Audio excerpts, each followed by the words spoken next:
Welcome to the workshop that we are calling Learning How to Make Mistakes. So today we are thinking about ways that we can both give feedback and also receive feedback. We're going to be talking about it mostly at the kind of level of like humans, right? Interpersonally, like what we're doing, how we're showing up. But I do think that it's really important to connect that to systems, right? Because ultimately, well, I'll actually just give you kind of like a brief, I'll give you a brief story about me and who I am, and also talk about why I think that's true at the same time. So I'm Sunny. I use they and she. I grew up in Portland. And I have been facilitating for a long time, probably since I was about 19. And I originally got my start in facilitating and sort of fell in love with facilitating when I discovered Theater of the Oppressed.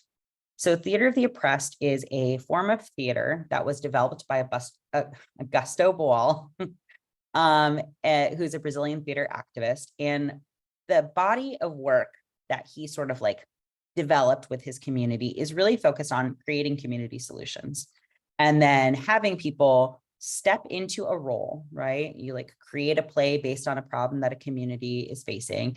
And then you actually get to step into a role and practice over and over and over again what you might say or do in that situation.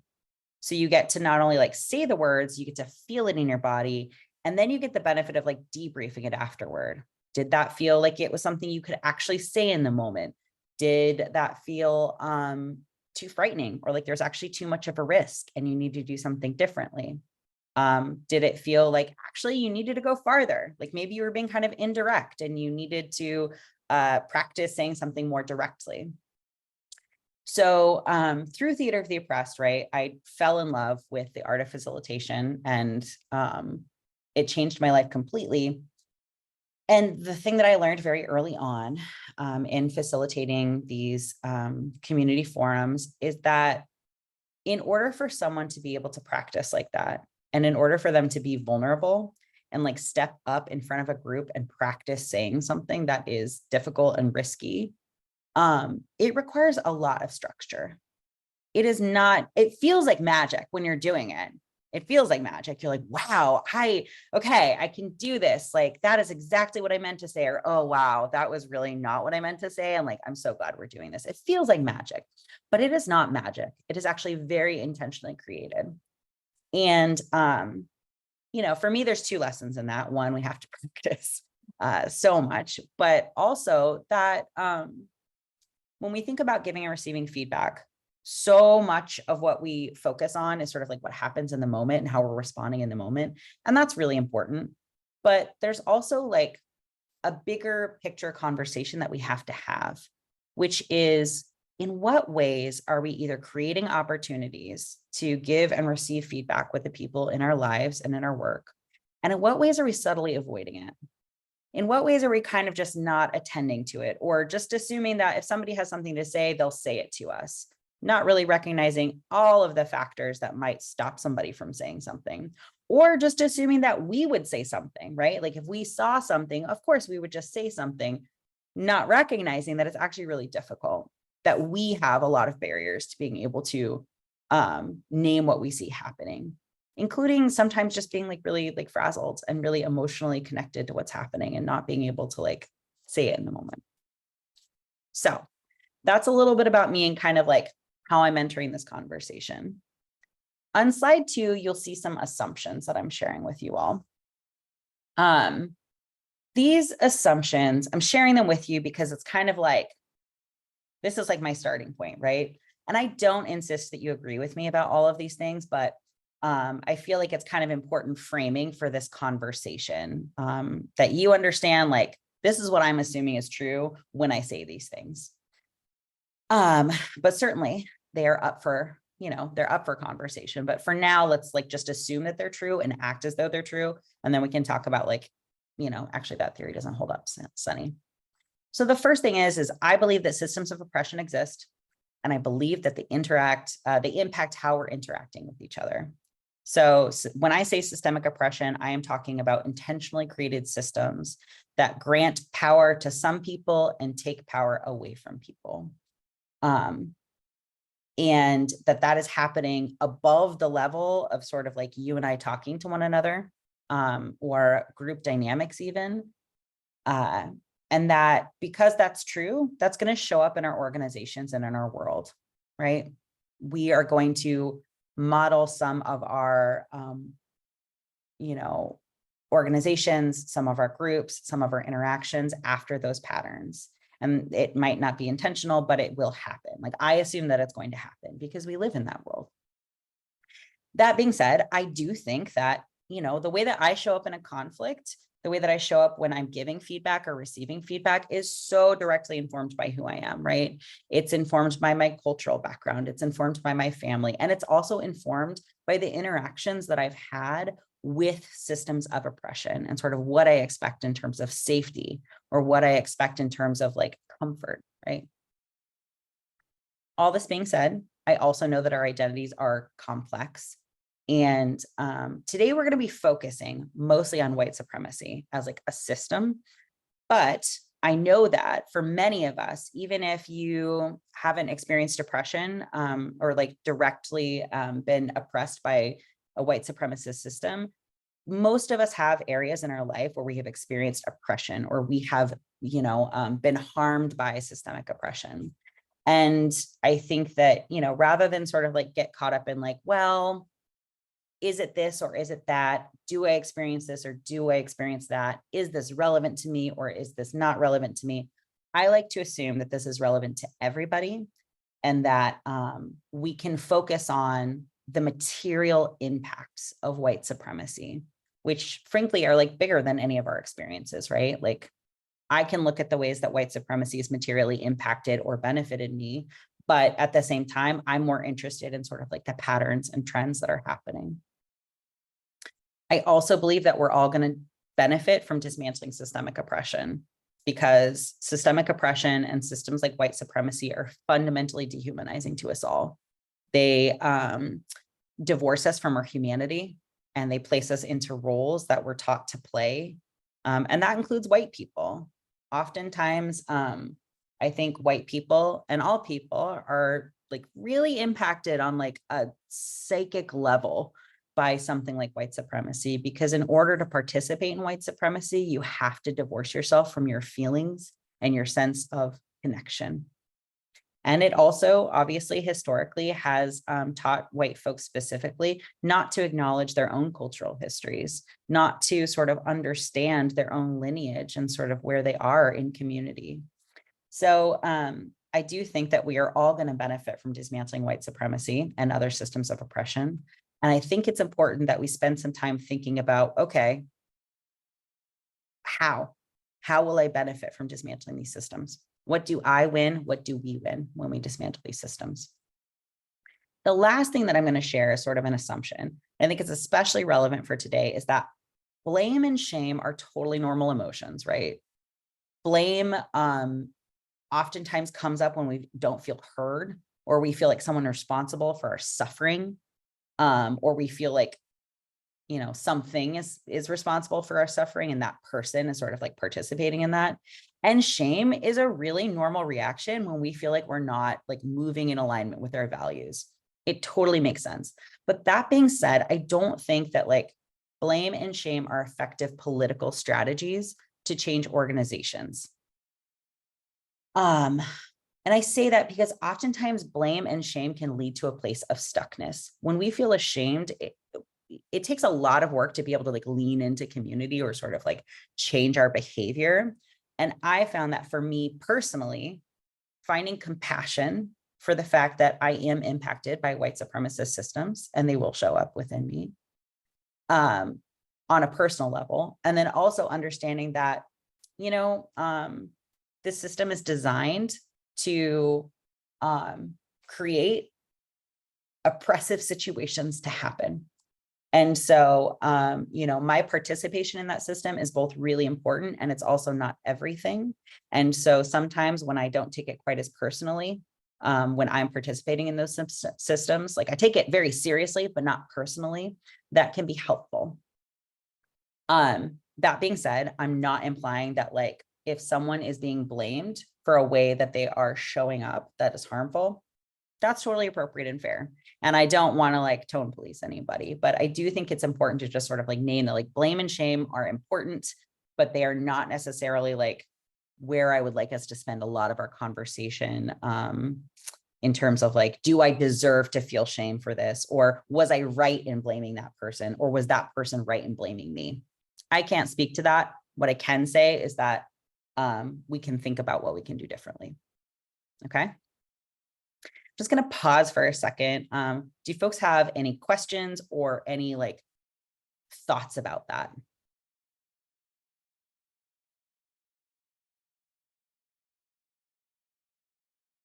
On a scale of 1 to 5, you can put it in the chat box. How much would you say this resonates with you? 1 being nope, disagree. 5 being like absolutely, Sunny. Wow, thank you. Yes. I guess you don't have to thank me to be a 5, but you know. Okay. Yeah. Is anyone who is like a 4 or lower, do you want to like ask a question or say, this is the thing I'm struggling with about this, Sunny? You can either come on mic or put it in the chat box.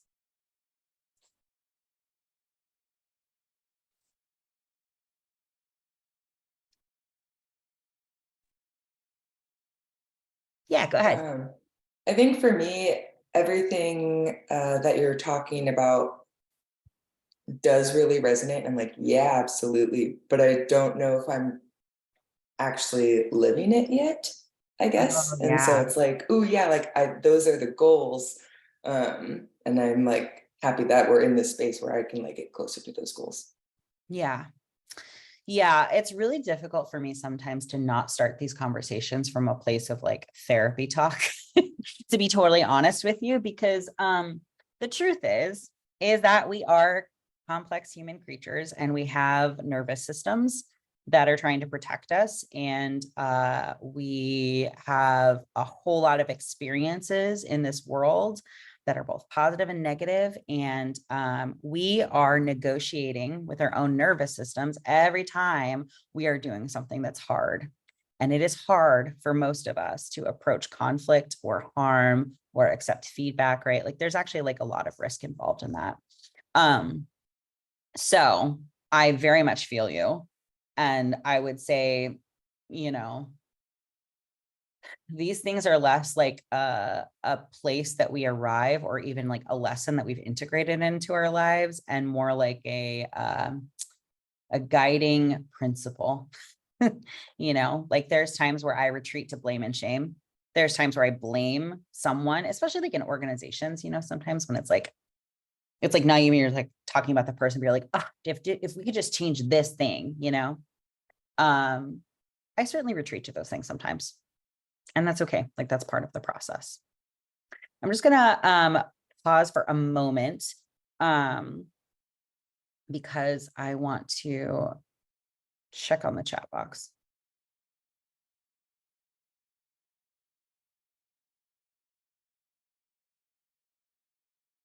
Yeah, I see someone who spells their name Alice. Do you want to come on mic and share a little bit about like what you struggle with about sort of depersonalizing, either when you're like accepting feedback or giving feedback?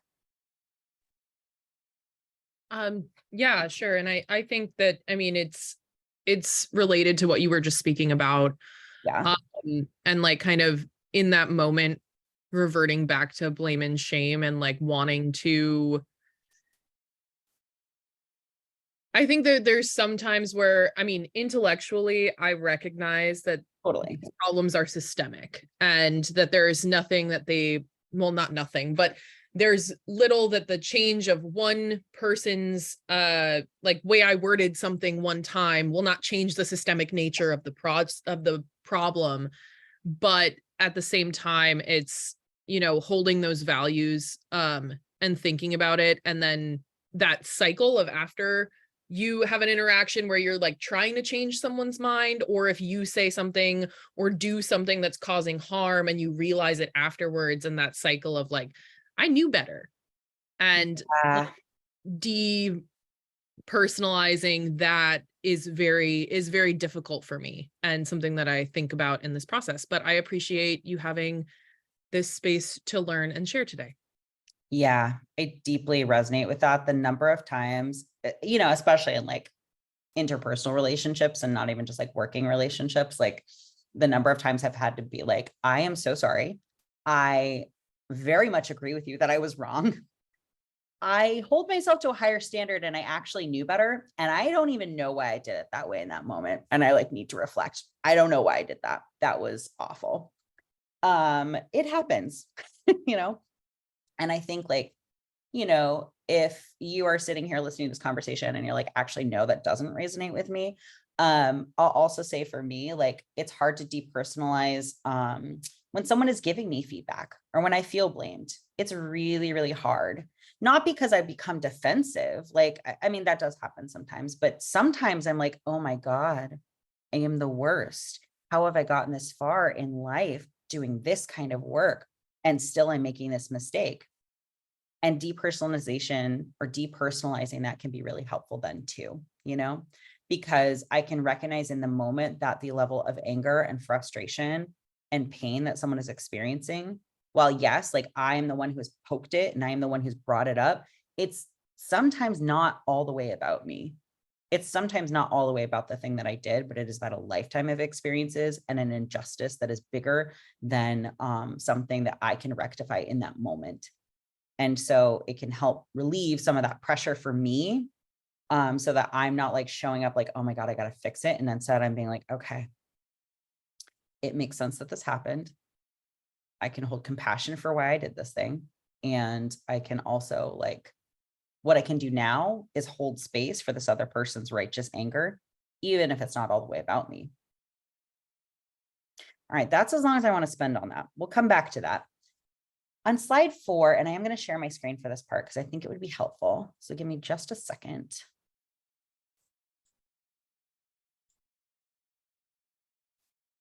Oh, I should probably, there we go.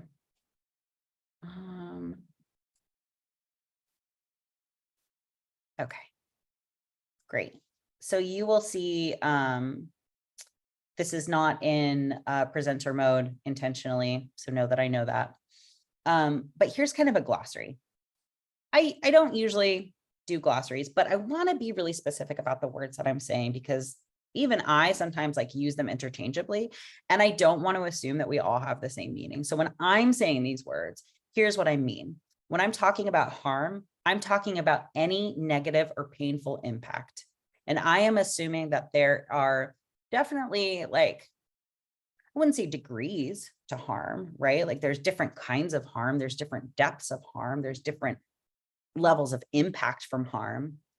But when I'm talking about harm today, I'm going to be talking about it generally, because I do think that it's important that we not sort of be like, oh, there's some harms that are so, so bad and some harms that aren't like kind of that bad.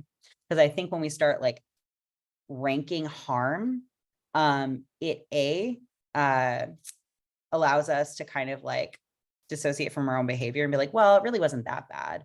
And it also tells us that, well, there is some harm that's so bad in this world that it'll just never change. And like, we should just like give up on the person who does that harm. And I don't believe that that's true. So when I'm talking about harm, I'm talking about a negative or painful impact. So sometimes when I tell someone, I'm sorry, I harmed you, they're like, well, you didn't harm me. And I'm like, no, I did harm you. It might not feel like it is impacting you in a very deep way, but that is different. Like I'm not, when I'm talking about harm, I'm not ranking the level of impact that it has in someone's life. I'm just addressing it as a harm. In terms of accountability, when I say accountability, I'm talking about taking responsibility for sort of like my impact on other people, or I'm talking about like actions that I can take to transform harm that I've done. When I talk about conflict, I'm talking about a disagreement. I'm talking about a misalignment. I'm talking about harms that happen when it's two people, right? And I think that sometimes conflict can have we don't live in a race neutral world. And so when conflict happens, people are experiencing their whole identity at the same time. What I mean by that is, right, is like, I am a light-skinned, sometimes white passing mixed race person of color, right? And so when I'm in conflict with somebody, it's not like that part of me like becomes irrelevant. So nothing that I'm doing or saying in that conflict is not about that. Like, I can't just be like, oh, it's just a conflict. It's not about like racism. The two are happening at the same time. And so I don't want to imply that like conflict is somehow like different from like, or it's like neutral. But again, the impact is usually happening like between people. The impact is usually like that there's pain and harm, or maybe like an inability to achieve a goal together, but it's not reaching the level of harassment. When I'm talking about harassment, I'm talking about either intentionally or unintentionally creating an intimidating or a hostile or degrading environment. And it's usually tied to someone's identity, right? So I think it's really important to pull apart those two, not because one is worse than the other or one has more impact than the other, but because they're distinct, right? And then the last thing is white supremacy culture. When I'm using the term white supremacy culture, I am basing it off of sort of like my understanding and my work with the work of Tema Okun and Kenneth Jones to identify the traits of white supremacy culture in their like work in like, I think the early 2000s. So when I'm talking about white supremacy culture, and I'm just going to read this out loud, actually. White supremacy culture is a widespread ideology that shapes our beliefs, values, and norms and standards in the fashion of white supremacy. Oftentimes, these are subtle, subconscious beliefs or expectations that work to maintain a white supremacist social structure. So a culture that's so insidious that even if I, Sunny, am working to change my individual behavior, A, I still might be working from those patterns, and B, there's still going to be a system or a culture that is upholding those white supremacist values. And so it makes sense that sometimes I am not going to notice where that's happening, and I'm going to go along with that. So that's kind of like how I'm using these words. Because these are how I'm using these words, I'm not going to like invite disagreement about this, but I am curious, do folks have any questions or sort of clarifying, any clarifying questions?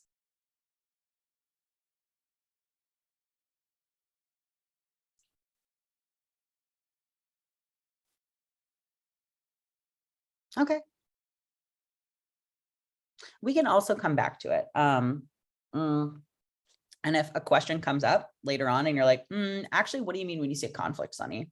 Is that harassment, Sunny? Like that is a great question, and a question that I would love to have in the chat box. So please feel free to put them in there at any time.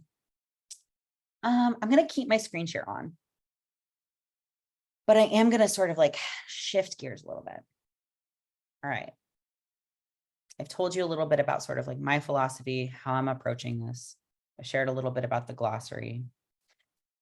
The last thing that I feel like it's important to sort of like set up, right, before we can get into like a really robust conversation, sort of scaffolding for us, is understanding like, how does white supremacy shape feedback patterns? How does it show up when we are giving and receiving feedback? And I'm going to start with some of the cultural beliefs of white supremacy. And I'm pausing for a second because they are not easy to digest. They're not easy for me to digest, and they're not easy for me to share with you all because they're pretty gnarly, to be honest with you. Like when we lay white supremacy bare, it is just plainly awful.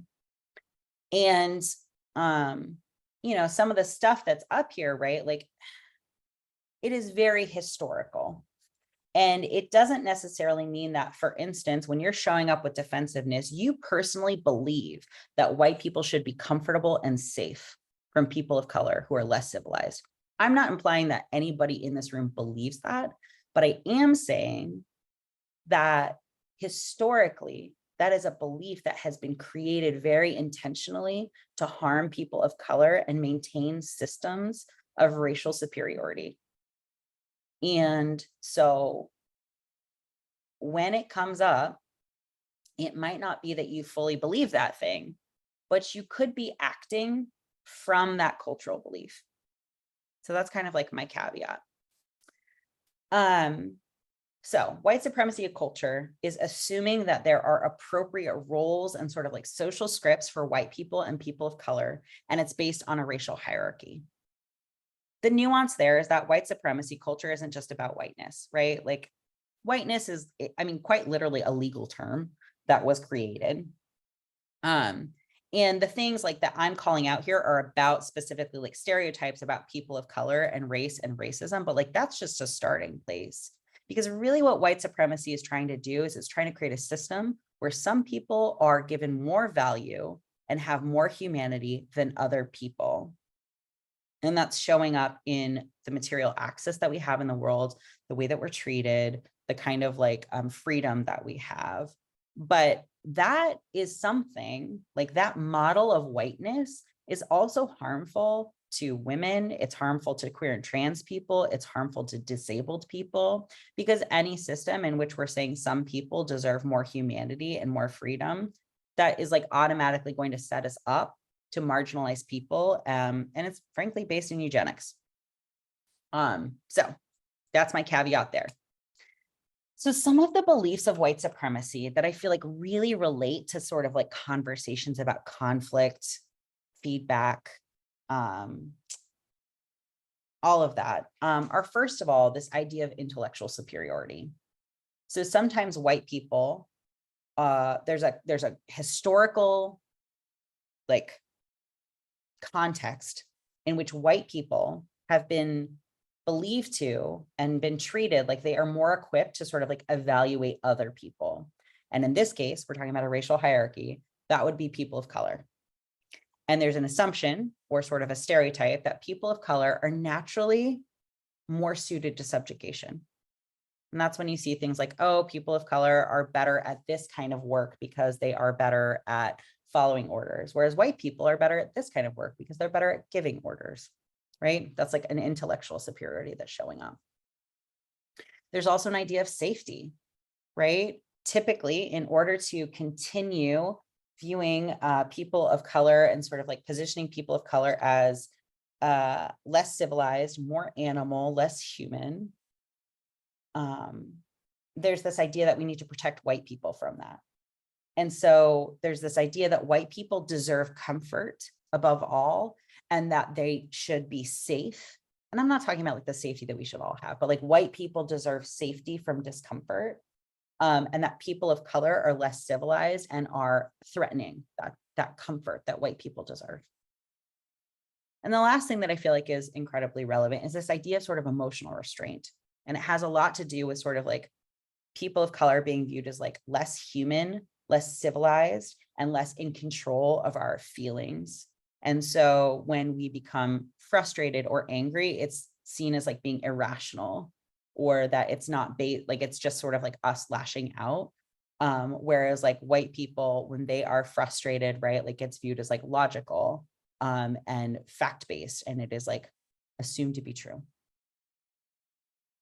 So those are three things that I think are really important to acknowledge that exist in the world, that whether we were told them explicitly or whether we just sort of like learned somewhere along the line that these things existed, they do exist. And we have to reckon with them.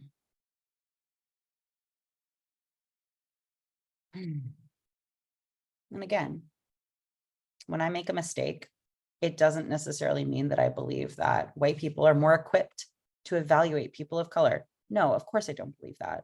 And at the same time, there are some patterns that we can see in structures and in our behavior that are sometimes informed by this. And those are on slide 7.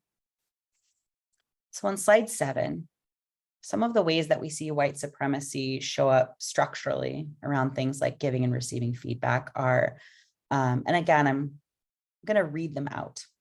I'm not going to ask anyone else to read them out even, because like, again, it's kind of heavy, right? So due to historical inequity, white people are more likely to be in positions of leadership or hold a more senior position in an organization or a managerial position, which is giving them more power. Organizations might be more likely to hire people of color into entry-level positions, or positions that don't focus on kind of like big picture strategy, but instead are more about implementing. And so because of that, they're more likely to lack authority in organizational hierarchies. Conflict and feedback systems are oftentimes really informal, or there might not be a decided upon system for resolving conflict. And so what happens is people of color are disproportionately impacted. Like nobody wins in that scenario, to be clear. Like nobody wins when we don't have an idea about how we're going to deal with conflict and harm, but people of color are usually disproportionately harmed in that situation. And oftentimes harassment policies are either like they don't exist, or they're unclear, or they're like assuming that everyone is just as vulnerable to harassment, when that's just not true. Like they aren't oftentimes designed to protect people. They're sometimes designed to be like, okay, here's when we like fire somebody. Here's when there's a legal responsibility for us to do something about it. So you've got those cultural beliefs, you've got the structures. And then how that shows up in our behavior is sometimes people of color are viewed as angry or disruptive when they are giving critical feedback. It's seen as disrupting the flow of things, which are otherwise moving along smoothly. And when we say smoothly, we mean comfortably. And when we say comfortably, we mean comfortably for white folks. White folks might become defensive because they're not used to receiving feedback, particularly from people of color, or again, tying it to the structure, right? Like they're not used to receiving feedback from somebody who's a volunteer or somebody who doesn't have a lot of positional power in an organization. Or they might kind of like have a really big emotional response that then, somebody has to take care of in order to be able to give that feedback. They might kind of like move into a place of victimhood. Like, why are you attacking me? Oftentimes, like it's seen as generally unprofessional to name disagreement. It's like seen as like something we just don't do. Like we should just, everyone just be polite and respect each other. That really unpacking what that means. And then people of color's tone and language are oftentimes policed. So when they're giving feedback, they're told that they're not giving it in the right ways. All right, I'm going to stop sharing my screen for a second. And I'm going to pause. How are you feeling on a scale of 1 to 5? 1 being like, wow, I feel awful right now. I am checked out. I'm sad. I'm tired. 5 being like, I mean, I don't expect anyone to be doing awesome right now, but like, I'm okay. Like generally, like I'm okay. This is not impacting me emotionally right now in a way that I can't participate. Will you put that in the chat box? 1, not doing great. 5, I'm okay. Where are you at?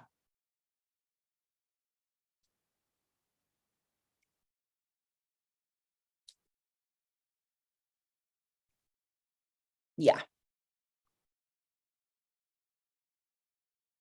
I feel like these are all very appropriate responses. Just want to say, like, not that you need that validation, but like, yeah, that makes a lot of sense.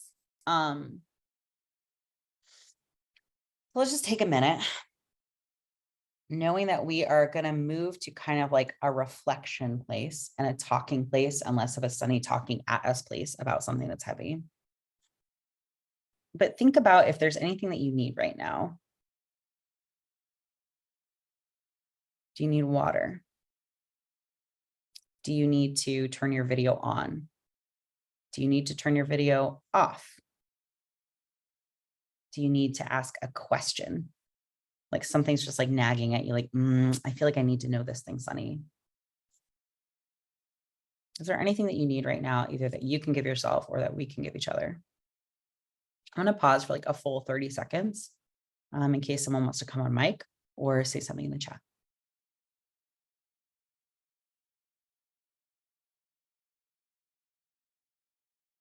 Cool. I see you getting water. No worries.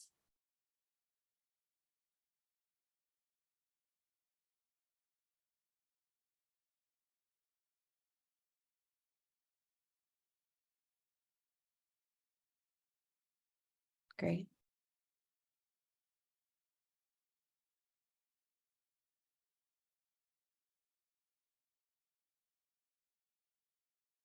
Okay, that was about 30 seconds. I see some folks are going on a bio break. That's totally fine. We are going to take like a quick bio break in like, I don't know, 15 minutes maybe.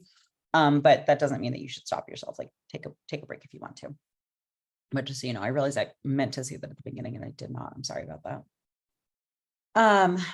Okay, let's think a little bit. Let's reflect a little bit. Let's move out of our heads and into kind of like the present reality where we're at right now in our lives. I'm gonna, oh, great question, Christina. I believe it's an hour and a half.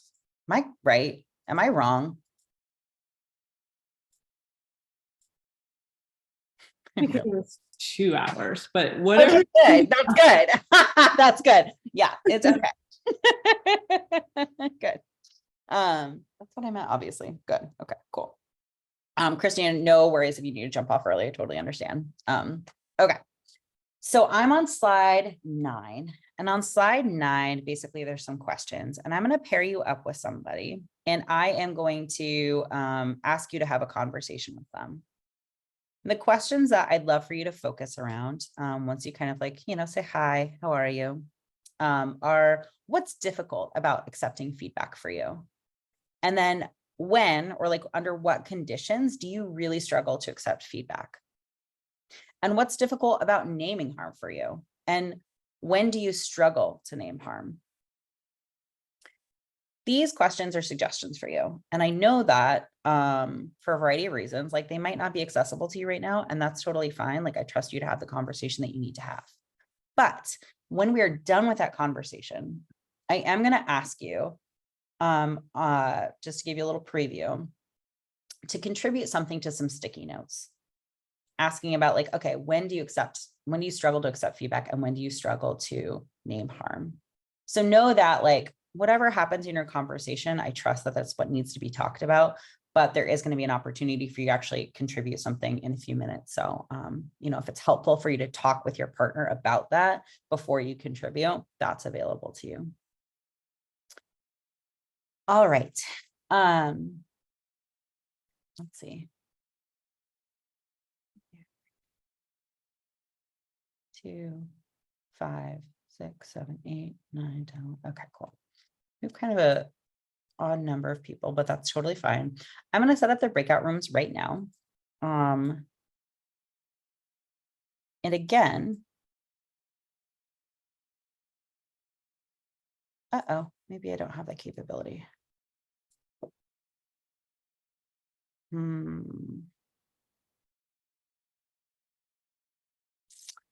You know what, Amanda, it seems like I don't have the ability to set up breakout rooms. Oh, there it is. Thank you. Okay, cool. Okay. So when you're in your breakout rooms again, you're going to say hi, you're going to like ground a little bit. You will have, how long did I say? Wow, I don't understand my own math. Like 10 to 12 minutes, not very long, to sort of like think about like, okay, yeah, how am I doing? What contributes to my ability to either give feedback or name harm? And if you and your partner in that time are like, actually, I would like to silently reflect, that's okay too. So feel free to ask your partner, actually, I don't want to talk right now. I just want to silently reflect. But for the purposes of this space, I'm going to pair you all up and assume that you can ask for that from one another. Yeah? Cool. All right. All right. Welcome back, everybody. Apologies for my frantic messages being like, let's come back. Wait, just kidding. I I had a timer set, but then I was looking at the Zoom timer and I got really confused and I was like, I don't know how long we've been here. What is time? So I hope that your conversations were luxurious and long, and yeah, it's all very relative, right? Okay. So, now is the time where you get to contribute to these sticky notes.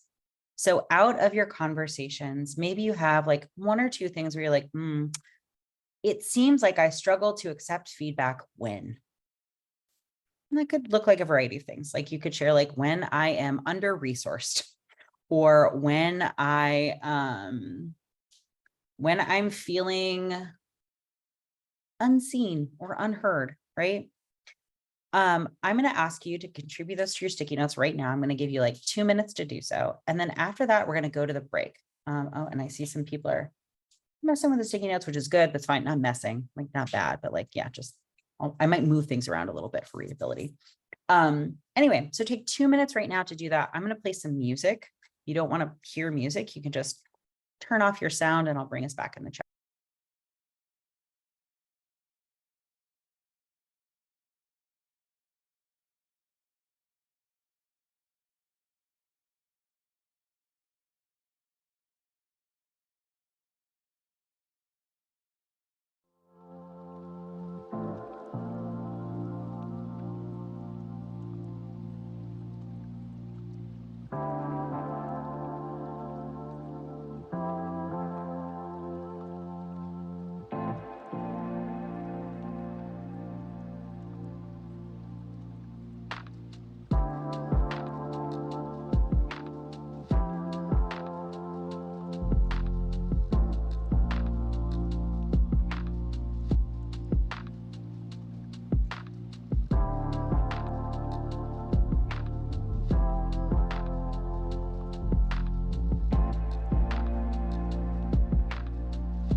And if you are done, feel free to move on to these stickies that share when you like struggle to name harm. Like, are there certain times where you really struggle to name harm? Take a minute to share on those stickies as well.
Okay, we are gonna move to a 5-minute bio break. While you're on your bio break, I'm gonna look through some of your answers a little bit, sort of see if I can notice any patterns, any trends. Apologies, my puppy's getting into some mischief over there. Yeah, we'll come back at 11, 5, 6, 17, 11, 16. Talk to you then. Welcome back, everybody.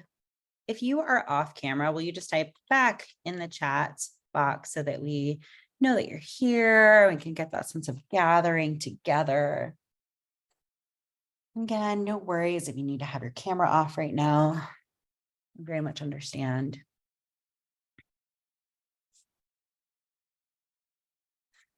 We are about 3/4 of the way through right now. We're running a little bit behind where I intended, but I think that's okay.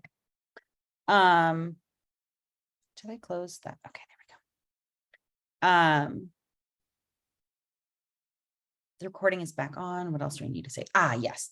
Okay, so we talked a little bit so far. The things that we've talked about are sort of like the ways that white supremacy culture can impact how we are showing up and giving and receiving feedback. We've talked about we've done some reflecting together about sort of like, where do we personally struggle in terms of like giving and receiving feedback, and sort of like naming harm. And we've also just like sort of like done some like basic groundwork together, right? Like, what do we mean when we say these words? What does that mean?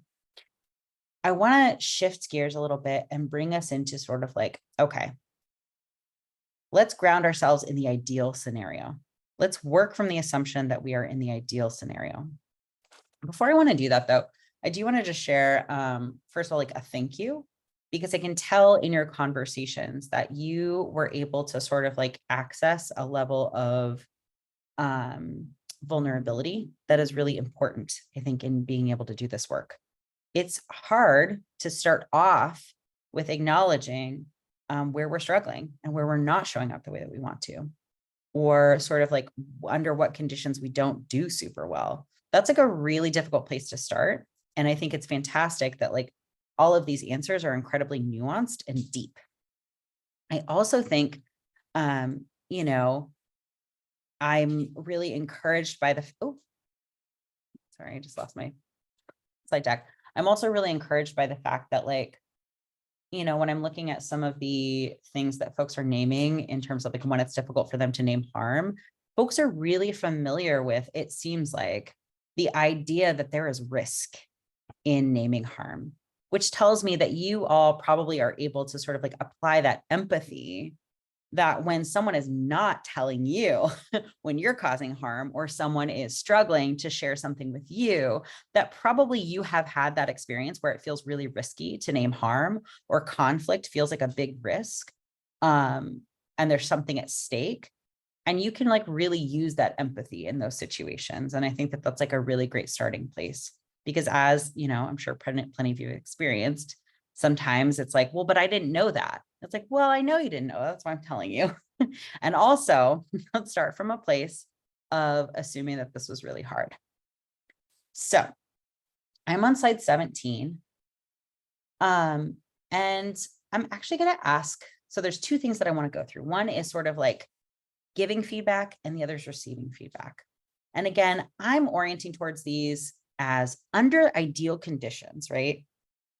These are my thoughts about what makes for a really well-resourced sort of like gift of feedback, and how we can receive feedback in a way that is understanding that A, it's difficult, B, there's power dynamics at play that we need to attend to, and C, it's really important that we do it. So I'm going to ask someone to sort of like read out slide 18, which is about giving feedback. Is anyone willing to do that? Feel free to come on mic and say your name if you're willing to do that.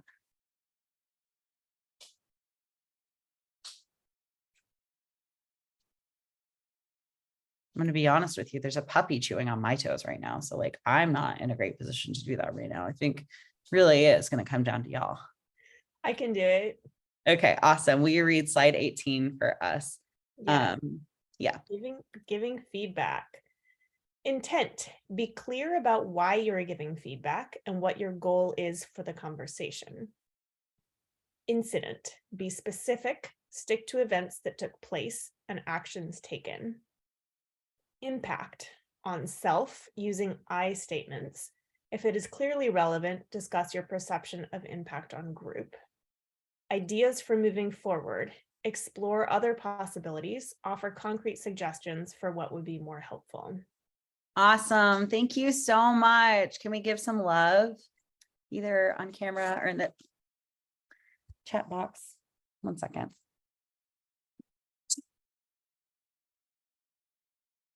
Give me a run for my money today, y'all. He's just giving me a run for my money today. I have some feedback for Hazel the puppy. Okay, so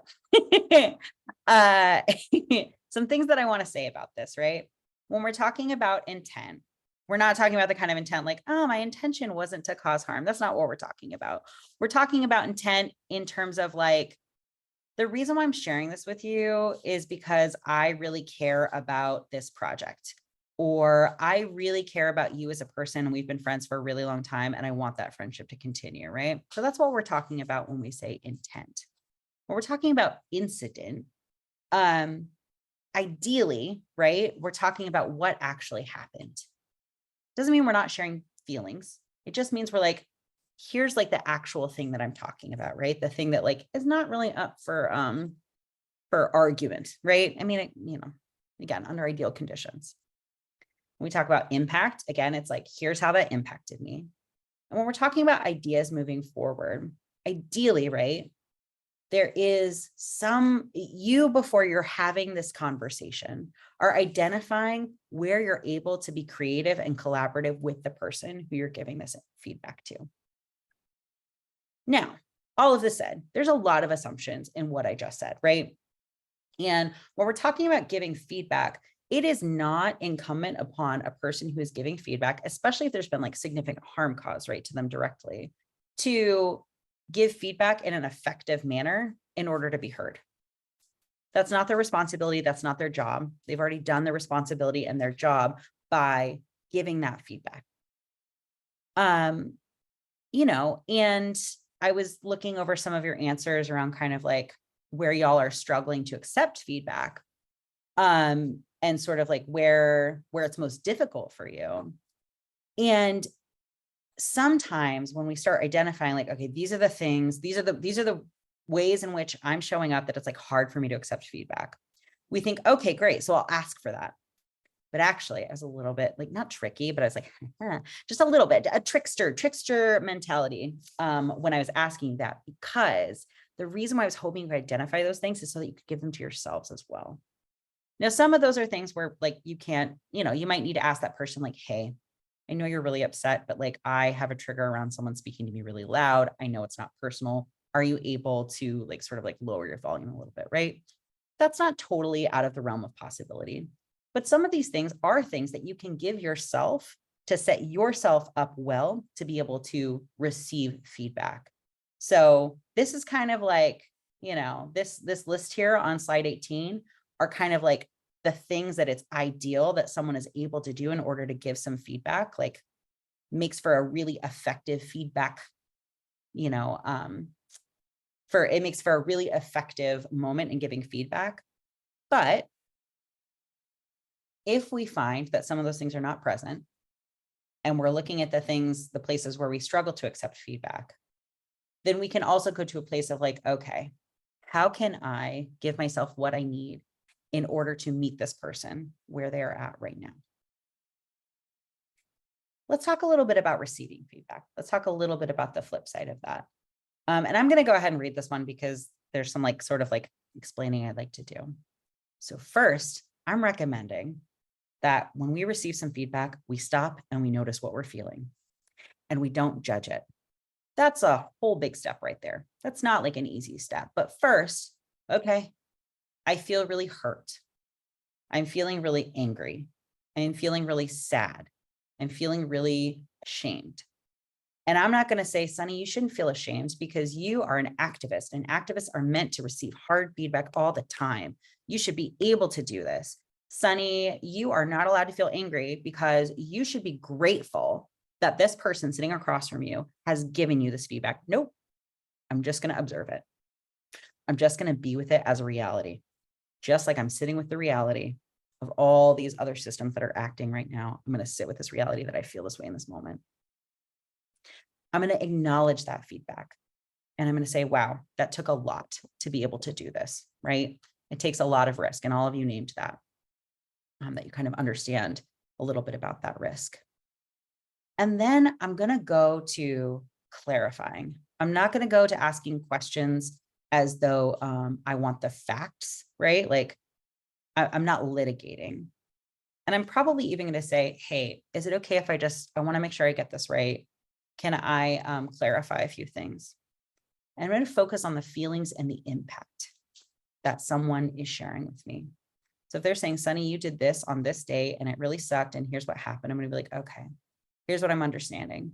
When I did this, it caused you to feel this, or it impacted you in this way. Not litigating whether or not I did the thing. I'm just saying, okay, I'm assuming that's true. And again, I'm going to focus on the impact, and I'm not going to go to the intention. Now, sometimes for me, for other people, it's helpful to understand more about the context. And actually, when I'm giving some feedback, I'm like, I need to understand why you did this thing. Like, can you please tell me why this happened? Because I didn't like it. So I think it's appropriate in many cases to ask if someone wants more context and to accept no as an answer. Sometimes when someone is doing something and like, for instance, like I feel like someone is telling me that my emotional response is like like I am having an overreaction to something. I don't really want to know the context as like why they said that thing to me. I really just need to tell them that I didn't appreciate it and it impacted me. But there's other times where I'm like, actually, can you please tell me like why you said that thing in that meeting? Because it really, it didn't sit well with me, and I want to understand more about what happened. You can ask what would be helpful moving forward. And that's where we start getting to a place of sort of like repair. And sometimes it's more just like an FYI, like, actually, I don't need you to like do anything. I just want you to know that like, I'm noticing this pattern of like you speaking over me in meetings.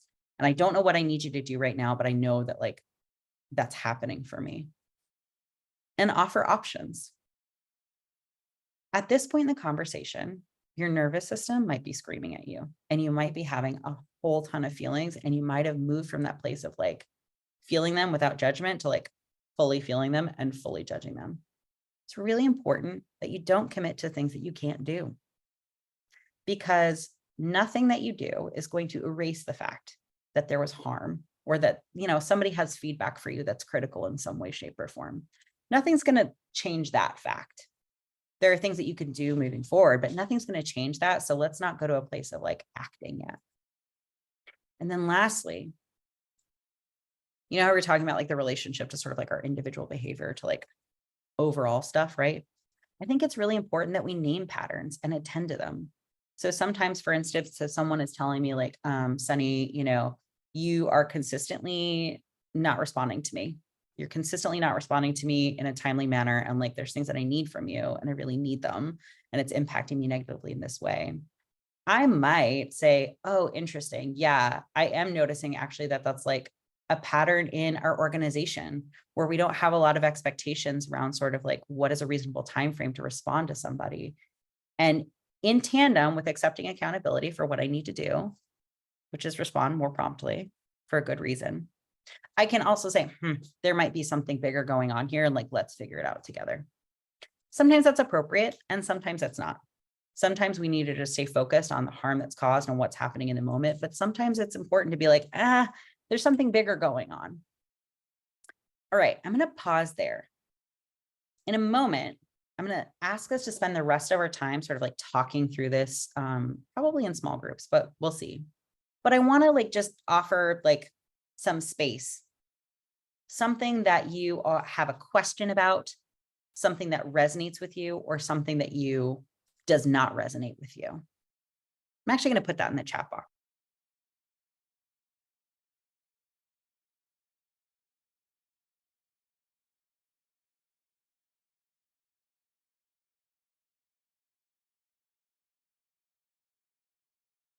Can I talk out loud?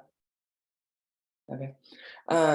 When you're talking about with the giving feedback slide, when you got to the ideas part, it made me realize like, oh, it's hard for me to receive feedback when there isn't that ideas part.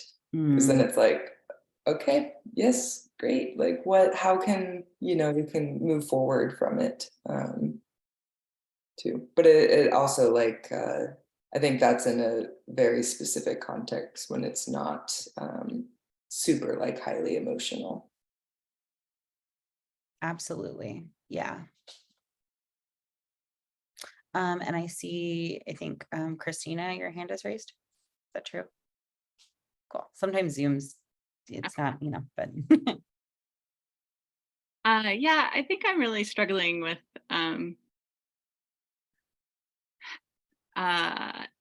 where emotions play a helpful role and where we police emotions and say nobody should be emotional on either side. There should be no anger and there should be no white women's tears, and also giving space for emotionality and the feelings that arise. And I feel like it's I'm told every which way and really struggle with that. So what you're saying is like you feel like there's a lot of opinions about sort of like how you are allowed to show up emotionally, how someone else is allowed to show up emotionally, and like it feels like you're getting conflicting sort of like directions or like opinions. Is that what you're saying? Yeah, and I realize that it's super complex, because sometimes it's appropriate and sometimes it's not. So, but yeah, I guess I'm just curious if you have any thoughts to share on that. Yeah, I definitely do. And I think, you're right that so much of it is context dependent. And again, like in some of like what y'all were sharing is like, do I know this person really well? What is my relationship to this person? You might respond to a friend who you've been in relationship to for like 5 years differently when they're telling you, hey, you did something that was racist and it really impacted me. And here's why. That person might feel more accountable and more responsible and sort of like more comfortable and safe in that relationship, receiving an emotional response that asks something of them than if they are someone who like reports to you. Right. And like they, and I know that sounds obvious. And sometimes, especially when we're doing community work or we work at a small organization, or actually it's a volunteer, right? Like sometimes when the hierarchy is not super clear, that line does get blurred. And, I don't think that I would imply that it is wrong to respond in any particular way. I do think that there's differential impacts. And, if I'm showing up in a conversation with someone and I'm crying or having like a really big emotional response, I am going to have to acknowledge that might not go well for them. I think it's like, for me, it's about removing the judgment piece and saying that I'm going to be responsible for my feelings. And it might very well be that person is like, you know what, Sunny, I need you to stand your ground right now. I need you to like find some emotional resilience because right now it feels like you're kind of like moving into a place of victimhood and I need you to like take active accountability. That might happen. And that is okay. I can still survive that. I can still expect that. And I don't need that person to sort of like not hold me accountable for that. Do you know what I mean? I do agree that sometimes it's like, hey, like I need the white women tears to stop. And I think that that's oftentimes coming from a place of not being heard and like repeatedly experiencing something. But in relationship, we can have those conversations, sometimes even ahead of time, about like, hey, sometimes I cry in conversations. I want to know about how that impacts you. I want to understand more about that. Do you know what I mean? Like, it is a real dynamic. And it's based in sort of like historical constructions of like whiteness and what woman and white woman mean, but at the same time, like it is complex. I see Lucinda also has your hand up, so I don't want to like keep talking and keep rambling.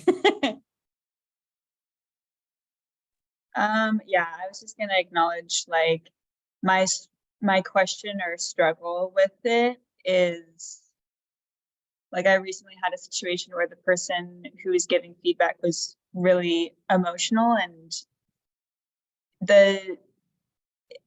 you wish so much in that situation that you could say the things to make them feel better.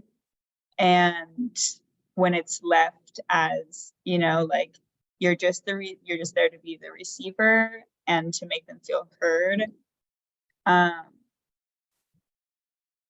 It's like a feeling that's hard to shake, knowing that that person left still really upset and that there's nothing you could do to make them like understand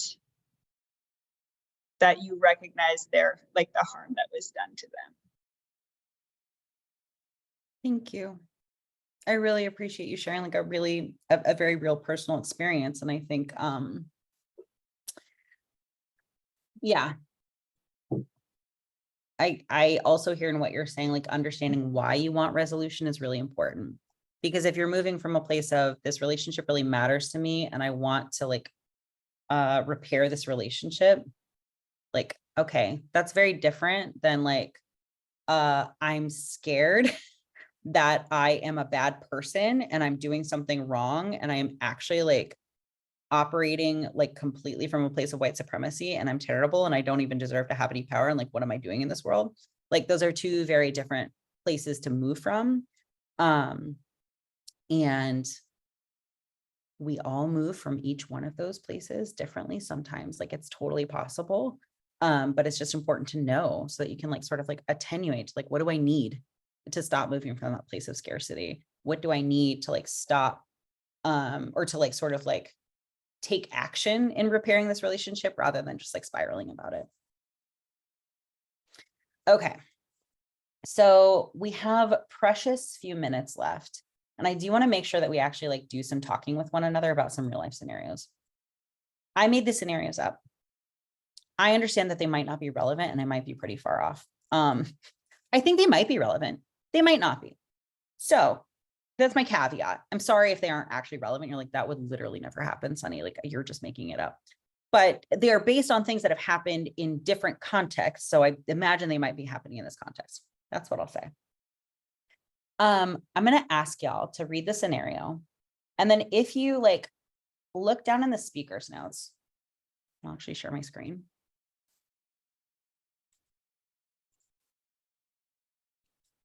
If you look down in the speaker's notes, there's some questions, right? We're going back to how do you feel? What do you notice? Where's their harm happening? What would you say in the moment? And what would you do longer term? Again, these are guides. In 10, 12 minutes, you're not going to probably be able to get to all of these. And that's okay. I know that.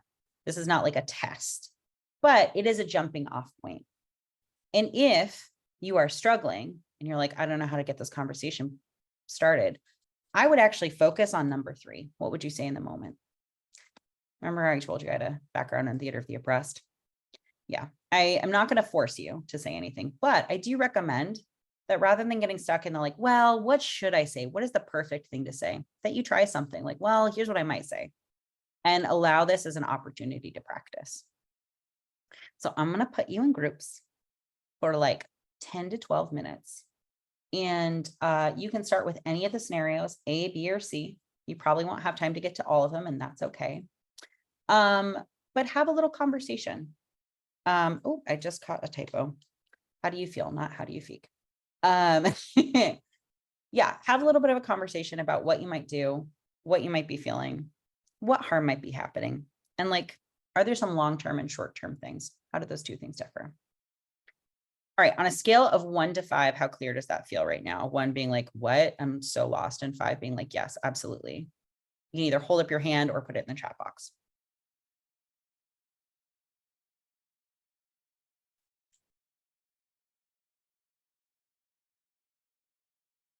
Okay. I'm seeing mostly 5s. If you're like, I am actually a 2, please feel free to DM me. All right. 1 second.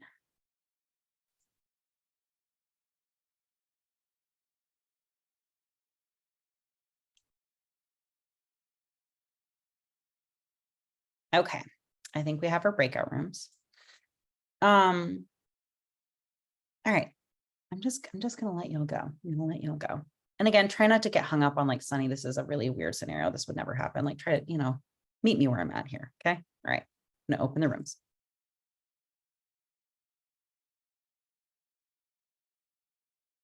Welcome back, y'all. Welcome, welcome. Okay, apologies. I know that was probably not enough time to have the kind of conversation that you probably wanted to have as thoughtful, amazing people, but I would love to hear from 2 people. How was that for you? Feel free to reflect on either, wow, it was really weird to talk about a scenario, or, oof, this scenario brought up some really intense feelings for me and I'm not sure, or like, I feel this way about it. So either about the experience talking about it or how you actually feel about the scenario. 2 people.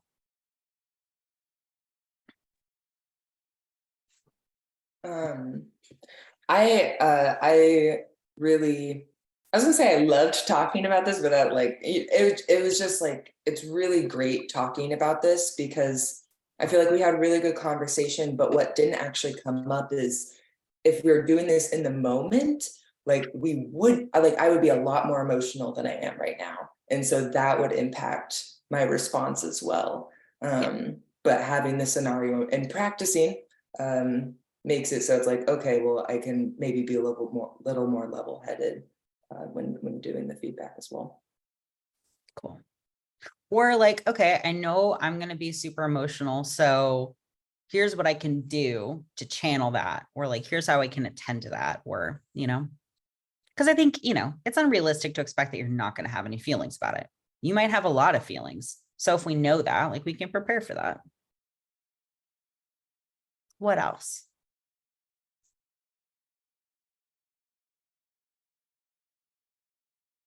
This is our last chance to share. So if you're like, I haven't said much today, and I think I really want to, now's the time.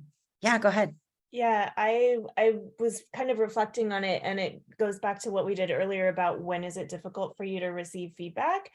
And Yeah. I think I kind of identified another piece of that, which is I think it's difficult for me to receive feedback if I already have sort of given myself that feedback. And it rings true. It like really feels like, oh yeah, like I earned that feedback. I really kind of derailed our conversation, but my group was really wonderful in kind of talking about things. Scenario B is actually something that I feel like I'm constantly working on, and evolving the conversations and the language choices. So it was really good. And I really appreciate you bringing these up so that I had an opportunity to talk through things. So thank you. Yeah, totally. I very much relate to that feeling of like, oh, I already know I did this thing and now it is happening. And I think sometimes for me, I notice for some folks, you're like, oh, like, it's really hard for me when it's happening like in the moment, or like receiving feedback. It's hard for me when it's happening in the moment, or it's hard for me when like I'm in the middle of something or there's nothing I can do to change it. And I think that is why it is so important to create many opportunities to be able to receive feedback from the people who you are accountable to. On slide 24, I have what I call the long-term tips for feedback, right? So we talked about short term. This is more about the long term. And I also went to the trouble of making an acronym, Q-tip. Really proud of that. I'm not going to lie to you. Do want to highlight that for you, that it's called Q-tip. But I in that is the intentional opportunities for feedback, right? That can be a survey. That can be checking in every month with, I don't know, somebody who that relationship is important to you. That could mean having I don't know, asking for like quarterly reviews from the vendors that you're working with and being like, okay, here's the things I want to know about sort of how I'm showing up. Having that intentional check-in moment can help relieve some of that anxiety. I found for me personally, it can relieve some of that anxiety of like, oh God, when is that person going to mention or notice that thing that I did? It can create an opportunity for me to like sit down and be like, all right, how do I think I'm doing actually? What am I anxious about? And again, it makes it so it's not incumbent upon someone else to overcome all of those barriers, including like their own experience of like white supremacy and racism in order to be able to give you that feedback. So that's my thought. Okay, Q-tip, quick response, say something, anything in the moment. Doesn't have to be perfect. Does not have to be perfect. It could even just be like, wow, I noticed that there was a big response to that thing that I just said. And I want to learn more about that. I think I might have said something that like I didn't mean, and I want to learn more about that. T, thoughtful follow-up, right? Actually setting aside time within, you know, a reasonable time frame to gather some information.